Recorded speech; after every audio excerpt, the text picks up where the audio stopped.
నువ్వు మారేవా? నీ జీవితం మారిందా?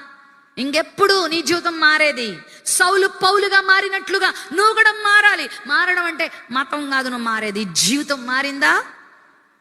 కోపము అలానే ఉంటది, అసూయ అలానే ఉంటది, చెడు చూపులు అలానే ఉంటాయి.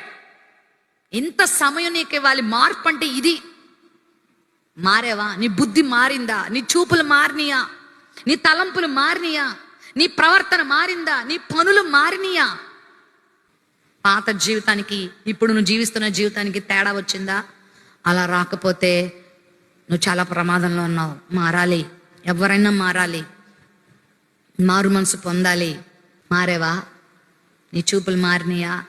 ఇంత గొప్ప రక్షణను నిర్లక్ష్యం చేయొద్దు సుమా. ఇది అనుకూలమైన సమయం. మారతానులే నువ్వు వాయిదాలు వేసుకుంటే, పాపముతోనే నువ్వు మరణిస్తే, నువ్వు కళ్ళు ఈ లోకంలో కళ్ళు మూయగానే నువ్వు కళ్ళు తెరిచేది ఎక్కడో తెలుసా? పాతాళంలో.